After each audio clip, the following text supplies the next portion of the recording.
we've got a core group together here. We had about 20 people RSVP, which is really nice.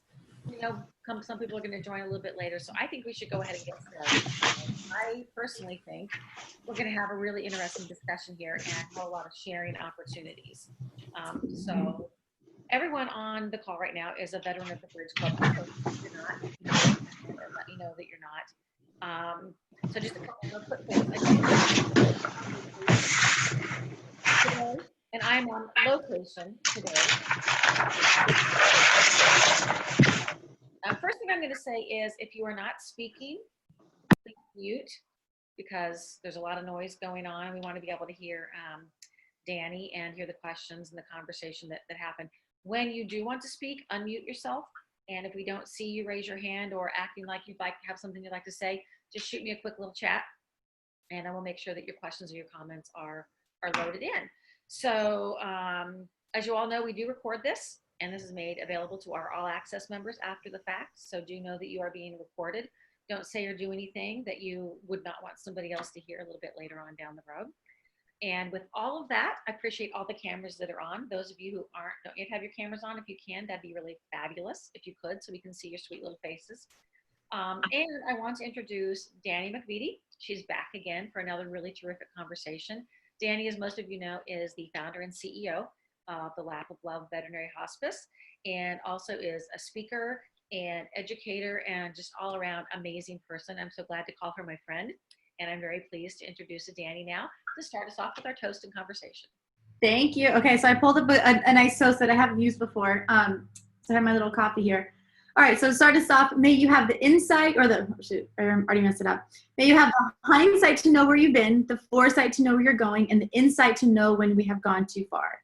So I thought that was appropriate for today in the conveying value. Okay, so I love this. Brenda and Catherine and I were talking about this topic, and I know I have such amazing women here. So I'm just I want to speak a little bit just from my experience, just simply as an employee and then an employer, because I learned so much into that transition, and then open it up to all of you guys too, and talk about the times when you felt undervalued, even especially as women. I think that we've all kind of had to push our way into the corporate world, whether or not be in medicine or just simply into the business, the boardroom, that kind of thing. So hearing from you guys is going to help me as well, and certainly I think help us all. And most importantly, help us help the next generation of women, because I find that especially at the veterinary schools that I talk to, this is one of the most common questions that I get. And I'm not kidding at all. The most common question that I get at the end of it is, how are you so confident? And to me, the confidence is the way of communicating value and standing up there and, being able to talk to somebody. So even me, sitting here looking at all you amazing women and think, oh my gosh, what in the world do I have to share with you that would be of any value at all? And I've had multiple moments like that in my just really short career. And for those of you that don't know, I failed a class in school and then I had to repeat. So I had 5 years of I'm not good enough, I'm not smart enough. And to me, that kind of put me in a mindset that then when I did start Lap of Love, I kind of didn't have any more of that negative self-talk anymore because I'd already been through that for 5 years. So the two things that I wanted to just at least present is the two types of value that I think that we look at ourselves and then we look at others as having or not having. And of course, one of them is monetary. So monetary value, meaning just the financial value. And I find myself having this conversation a lot with newer doctors, particularly the doctors that are just graduating out of school, because they're taught, we're in the millennial generation of you can do anything, you can be anything, even when you're 8th place, 9th place in gymnastics, like my son, he still gets a trophy or medal sometimes. And we laugh. And I had one mom that will actually throw away the medals if they weren't first place. And she's a great mom. I mean, I know that sounds like a little drastic, but her husband was an NFL football player, and they're teaching their kids like, no, if it's not first, then it's not first. So yeah, like we all kind of get it, right? And so we'll not pass the judgment there. But there's monetary value and not monetary value, and I find myself talking to these younger veterinarians so much about, if you don't generate revenue, we can't afford to pay you. And it's literally the profit equals that revenue minus expenses. And when you first join us as a practice, you are an expense. Your salary is an expense. Your doctor bag to start off is an expense. I have to spend a lot of money getting you started even before you even generate revenue. So even yesterday, I had another conversation with a doctor that has been injured outside of work. and she's wondering why she doesn't, get the same type of a compensation. And I have to say, like, when there's no revenue being generated, there's nowhere to pay you. So I found that even bringing that conversation down to a very, very small, very almost kind of elementary level of just what revenue and profit is, it's actually helped me convey that message to where I'm not saying, oh, this younger generation, they don't get it and they think that this and they think that that and blah, blah, blah. No, they actually just don't understand what it takes to pay them sometimes.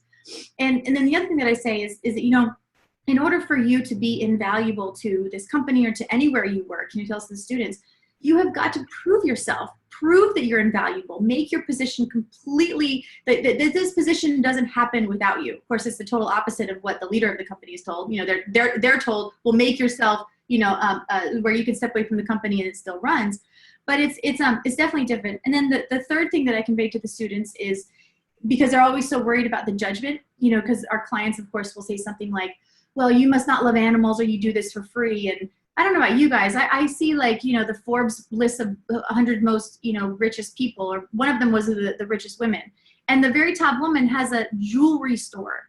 And she's not, feeling self-judged by how she's making money. Like, not at all. I mean, what about the orthodontist that charge $10,000 to put braces on? Well, if you really loved kids and their teeth, you would do this for free. But why do we bring so much self-judgment on ourselves, and we then want to give away everything, and then we get compassion fatigue, and then, all this other fatigue that we get simply because somebody wants to judge us for how we're acquiring money. And that's one of the other things that I think is important for people to understand, is that the judgment from other people come from how it's acquired and how it's spent. So we don't have to allow ourselves to be judged by how we are acquiring money. We're acquiring money in a very, very honorable way. So it's not a bad thing. And if we defend that, then that our value is going to be projected. And the second thing is how the money is spent. So I know a lot of clinic owners that actually will have two cars. So they have their very, very nice car that they drive on the weekends, and then they have the beater up car that they drive to the clinic. They don't want all their employees to see that they drive a nice car. And I can name probably 5 or 6 doctors that live like that. So it's so interesting to me, because if my child got hit by a bus or something like that, and I had to go take him to a brain surgeon, I actually want the brain surgeon that has the red Ferrari in the parking lot. I don't know about you, but I want that brain surgeon, because I want the brain surgeon that respects himself and we make all this stuff up, right? But I imagine that the brain surgeon that has a red Ferrari in the parking lot has spent a lot of money on it, is going to take care of it, probably has it clean, and that's probably going to be a reflection of what his OR is going to look like, and hopefully a reflection of how he's going to keep my kid's brain when he opens it up. So that, to me, I don't think that we should be allowing ourselves to be judged by other outside clients judging us on how we're spending or how we're actually acquiring money. So that's like the monetary side of things. But then, of course, there's the non-monetary value, and that's us, as particularly as young veterinarians, kind of really standing up for what we know we have, really digging deep and really getting in there and say, I am very smart. I do know what I'm doing. I went to school for a really, really long time to stand here in front of you. And I've had multiple people that would say, I'd walk in, especially when I was doing emergency at the beginning. I was 26 years old, working overnight, no makeup, and the technician is double my age. And then I walk into the exam room. You guys have all been here. I walked into the exam room, and they're like, "You're the doctor?" And I'm like, yes, I am. How old are you? And I was saying, I'm 26, old enough to know I have the best job in the entire world. When did you graduate? Which degree? And then I'd be quiet. Which degree? My undergrad, I graduated microbiology in 2004, and then my DVM, Doctor of Veterinary Medicine, I graduated from one of the best schools in the United States, Florida, just a few months ago. So I have the latest and greatest education, right? So that's a completely different response than I graduated a couple months ago. That's it. Right. So I just kind of learned how to do that, because I didn't want that conversation just kind of going on. And again, I graduated bottom of the class. Like, they want to think that I'm the smartest in doctor, but no, if I just answered with confidence, then they would get it. Another thing that I started doing, especially when people would say, like, well, do you guys take payment plans? And I would say, we're not in a position to take payment plans, but there are a lot of great clinics around here. Here's a list of 18, nonprofit organizations in the entire Tampa Bay area, and they're wonderful clinics, and they can take payment plans. So all of a sudden, I've distracted them from the fact that we don't, and I've given them another option. But those people sometimes aren't actually wanting, yes, they don't know how they're going to afford it, but what someone can afford and what they're willing to afford are two very different things. I just found that when I gave them other options, they actually stayed with me because they found the value in what I was doing and the fact that they didn't think that I was doing this just for the money because I gave them other options. So to me, that worked out really, really well. There were other things like people would say, I forgot my wallet, right? Something like that. And you know what I would say? I would say, oh my gosh, I walk out of the house with my keys all the time. That's really frustrating. Listen, you tell me what you suggest. I'm going to go look at one of the other patients I have back here. I'll be back in 5 minutes. Okay. Just tell me what you suggest. I go back out. By the time I came back into the room, they had solved their own problems. There's so many young doctors that I've worked with are like, but what do I do? What do I do? I'm like, it's not your problem. It's not your problem to fix the fact that they don't have their wallet. Just simply be kind and compassionate and loving and say, let me know what you suggest. But if you need a phone, you want to call your mom, something like that, then that's fine. And then people would say something like, well, you must not love animals. You can't afford them, or you would do this for free. And I say, no, I would love to do this for free. I would love to do it. But until the student government or the government takes thank you cards back for my student loans, we have to charge something for this. You know, the bricks and mortar that we have up here, the $100,000 equipment that we have in the back that lets me actually see what's going on with your pet, those things cost money. And this is the only way that we can afford to continue to treat pets. But again, it's not I can't believe you would say that, right? Because that reaction actually, to me, it degrades the value that we have in front of a family. But when you respond kindly anyway to them with really good words, they got it. They absolutely got it. So I wanted to spend a little bit of time talking with that. But if you guys wouldn't mind sharing with me, you know, maybe in 25 words or less or something, the times when you felt undervalued or the times that you've been stuck, you know, because for me, the you're too young to be doing this, like that got me stuck for a little bit until I figured out how to say that. The you must not love animals, you do this for free. That stuck me a little bit before I learned how to do that. Would you guys, anyone mind sharing, you know, the times when you got stuck on something or you didn't feel that undervalued? Sometimes it's the defensiveness that comes out. You want to do this to somebody, right? But you're like, nope, can't do that. Anyone have any stories? Sure, this is Deb, and you probably want me on, see me. Well, I started off with mixed animal practice and doing a lot of dairy work, and I'm from the city. And it was pretty obvious that I was from the city, and especially, you know, some of the farmers would give me a hard time. Oh, you're from the city, you don't know how to milk cows. And I'd say, I don't have to know how to milk cows. I just have to know how to get a sample. You got to milk the cows. And they'd laugh and laugh. And then the other thing, I'd talk to them and I'd, you know, find out what was going on, if it was the time to harvest alfalfa or whatever. And then I'd go to the next farm and I'd talk about that, what I just heard. And they thought I knew something. And it was just passing on what I just heard. So that was in the beginning of my career. That is awesome. I love that. And I tell the students that too. I'm like, listen, fake it. Just fake that you know what you're doing. Fake it till you make it. And then at some point you're going to realize you're not faking it anymore. You know, I'm sure as you gather that information from different farms, and when you say it the next time, you're like, hey, this is no different than me just reading it on CNN. I just got somebody that told me what the CNN article said, and then I was able to sound smart, you know, and say it to somebody else. That's fantastic. I love that. It's interesting with Mike being I think the sole gentleman on the call this morning. So I'll be really curious, unless I'm missing somebody, but I think Mike is the sole gentleman right now. So I'd love to hear too, from his perspective, because I have like 9 million stories I myself could share about proving myself as a girl in the animal health industry, but it'd be kind of fun to hear Mike's too, if you have anything for us, Mike. I mean to put you on the spot, but. Well, very early on, I realized that I could not pass myself off as a female in the veterinary profession, so I stopped trying. So I was just thinking, sort of along the lines of what Dani was talking about, is that shortly after graduating, I found myself on call on a weekend and going out to a call for a dystocia and a mare. And this was in the Sacramento area, and this place was one of your typical tobacco road places, you know, lots of old cars in the driveway, just kind of a rundown kind of place.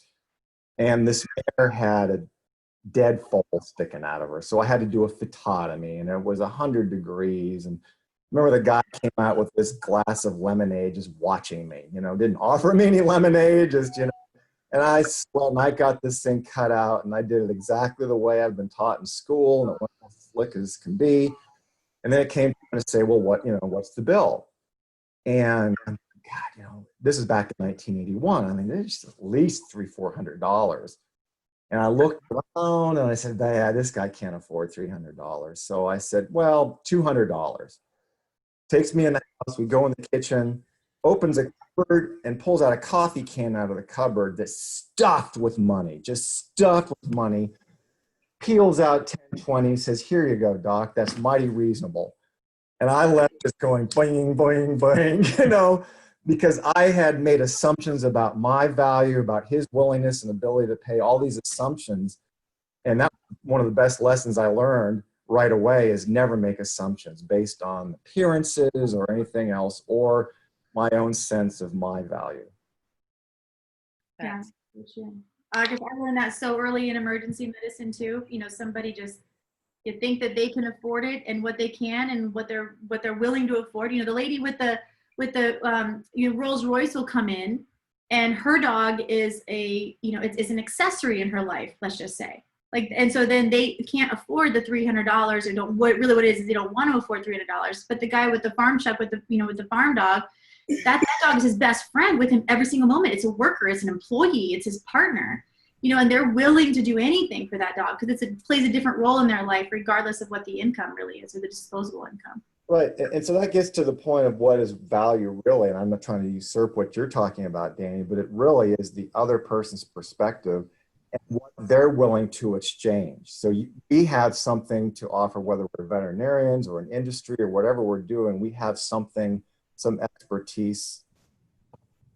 And the value of that is what someone else is willing to exchange for that. Yeah. No, you're exactly right. And that's where the confidence and how you convey the confidence, to me, that is, at least in my experience, has been one of the best ways to convey that expertise. In business, it's been a little bit different because I can't just kind of fake the degree in medicine, not faking the degree, but I can fake my medical knowledge more easily to someone that doesn't understand than I can fake, of something in business that I don't understand yet. Because I have to know my business inside and out. And yeah, so it's definitely very, very different. And I find, at least in my company, the value of what we do is very, very simple. Consumers get it, but it's actually the value of what we do to our employees and to the leadership team that I continually have to inspire within them over and over and over again, just so that we're all working at the best pace. It's great. I like that. I really enjoy it. Anybody else have a story they want to share? I know you all have stories. Jane has something, I think. Jody? Yeah, sure. I just as we've been talking, I've thought about two different things that have worked for me. I'm in the communications and marketing field, which is usually the most undervalued department in many organizations. And, thankfully at SIVA, I don't feel that way anymore. But two techniques that always have worked for me is being that critical thinker, that creative thinker, that when there's a problem, is the calm in the storm, the one who can say, okay, we need to go do this, we need to do this, we need to do this, while other people are, running around screaming with their hair on fire. And, and that's one of those things, just somebody walking around saying, it's all going to be okay, we can fix this, we've got this. Because, even when you don't think you do, if you can just put on that fake it till you make it, that's a really valuable thing. And then I also think, especially for younger women, anybody young coming up, being that problem solver, the one who's going to figure out what other people can't, won't, don't want to do. If you're the one who muscles through those problems time and time again, you're going to be the go-to person, and you can be the go-to person very early in your career. And that, that's something I think, people get stuck in, oh, that's not my job. That's not my responsibility. But if you jump in and solve things for, whoever's your leader, whoever's above you in the organization, you're going to be valuable. I mean, you're just automatically going to be seen as that person who can fix stuff and get stuff done and really show your importance to the team. That's so true. It's the one person who doesn't say, I don't know how to do it. Just don't be that one. At least just sit there. Right. Go. How can we do it? Yeah. Right. Go back to your cube, go back to your office and be like, I don't know what we're going to do, but then figure it out. Something, search, everything's available to you if you just do. Yeah. And to add to that, the two most important people the two most important personality traits that I have found work so well within a group of organizational people are being able to take and receive, give and receive criticism. Yeah. Oh my gosh. And that's, to me, that's actually one of the benefits of being friends with the people that you have, is that because I can pick on somebody in a meeting, but we're friends. So he gets it, right? And then he can do it back to me. And I'm like, oh, I know that's always something that I do. Or yes, I know I'm always late to a meeting or something like that. So then I don't take it personally. But the people in our team that do take it personally are the ones that we all tend to handle with white gloves, which then in the end take us more time and decrease the value of the entire team in general. So yeah, you're totally right. Be the problem solver, give criticism properly and receive it properly. Yeah. That's a really good point, I think, too, Dani. So what do you have to share with us on, for example, when you are in a room with multiple people and there is a naysayer of yours or someone who sees things differently from you and constantly tries to undermine you? How do you continue to present your value, and present that confidence over and over again? Tips would be great. Yeah, definitely. So, and I've been in this situation quite a bit, and especially being somebody that I started this concept. So it really is my role and my job to make sure that everybody's in the same place at the same time. And we've had such an amazing team, but rapid growth like we've had hides a lot of problems. Mm-hmm. So we've had situations where we've had one or two team members that are the constant naysayer, and especially when they're a subject matter expert in what they're talking about, but yet we're just not always on the same page. For me, my position has always been to make sure that at the end of a conversation, I'm saying back to them. So what you're saying is that we really need to make sure we have XYZ covered. We really need to make sure we're doing this, and we really need to make sure we're doing that, right? Yes, absolutely, that's good. So then, okay, well, what about this? And let's say, for example, I'll just use like all of our doctors using a weight belt. So we've had kind of an issue lately with doctors, picking something up like a heavy dog. And then, how do we make sure that is mitigated as much as possible, people getting injured? So putting a weight belt on is something that one of our team members brought up. There's no way that our doctors are going to do that. Like, no way, because it's not who we are. We don't want a doctor walking into someone's home with weight belt. Also, about 3 years ago, the biggest, company and one of the biggest companies in the United States, FedEx, completely, went away with weight belts because they show that they don't do anything for actual, for injuries. So this person really, really wanted us to have a weight belt. And so, I literally had to say, so we need to make sure our doctors are supported, that they know that we care about them, that they're not getting injured. Let's find the biggest problem. And if we think that it's picking large pets up, so why don't we get a stretcher design? Let's design a stretcher and let's do something like that. And so instead of me saying that she's wrong, I can say, let's do this. Instead of you doing that, let's do this together. Let's decide, how to properly do this. Even if I know that that's going to not be the answer, we can still go down that road. I kind of talked around the issue here, but the other thing I can tell you, and one thing that somebody told me a long time ago, is criticize in private, but praise in public. So if anything that I'm saying, that the praise about a good idea, because it's an idea that supports a value of ours, right? A value of ours is safety. So if an idea gets presented that we know is not good, they're still supporting the value. So if I can praise them for supporting the value and say, I love where your heart is, you're absolutely always look out for us. Let's see if we can, together solve this problem in a good way. And then at the end, having to go back and say, the way that we present it needs to be important sometimes, because just like you want to be heard and listened to, everybody else wants to also. So let's just make sure that we're always doing that. So Jane, I know you've had something for a couple minutes. Thank you. And this is so fascinating. And I want to ask you and maybe Jody to expand on that fake it till you make it comment, because that's one that I carry in my head. And it's also what I would not put in my category of positive speak. So is there some other way to convey that message, which is a valuable message, using positive speak? And positive speak, for example, we never say no problem and, all of that. We can, no buts. Yeah, my pleasure, that kind of thing. Yeah, exactly. And And I know, and I'm very much like that too. But even just for example, like the my pleasure, you know, comment, we can't even say that when we're handling death. So if we're scheduling the death of a family member, you know, that, so there are times I think when it's less appropriate, like totally get. And I've never liked that phrase, you know, and I've tried to figure out a different phrase for fake it till you make it. I've tried to figure something out. So if you guys have any suggestions, that'd be great. The only reason that I like it, the only reason is because it immediately gives someone permission to do the things that they think that they don't have.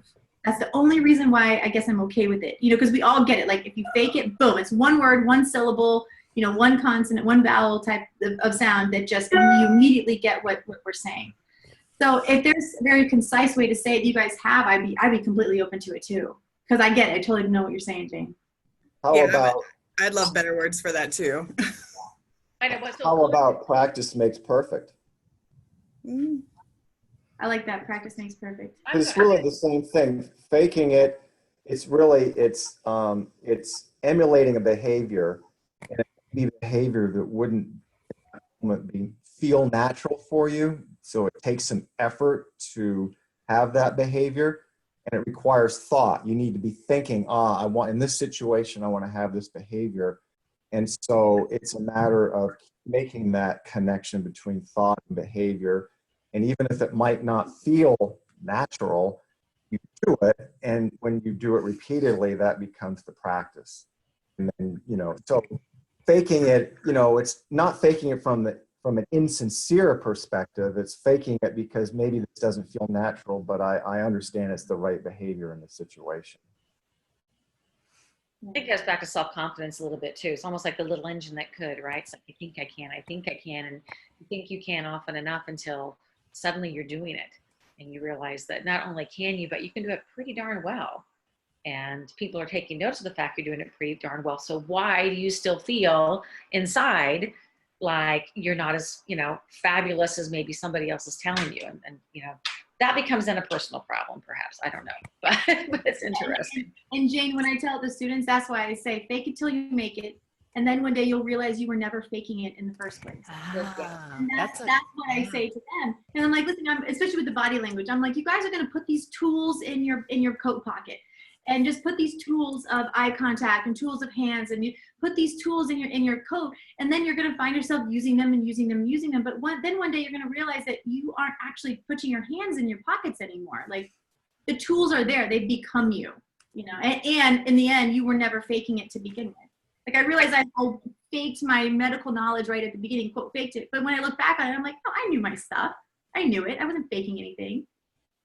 And I think like when I'm working with like really young people, I probably position it more like talk the talk and walk the walk. You know, whether it's presenting yourself, I always tell them, say it like you mean it, do it like you can, you know, just always putting that I got this mentality out there, because that's good for you and it's good for the other people around you when they're seeing this. I own this. I've got this. No, you know, that it's not going to be a problem for me to do it.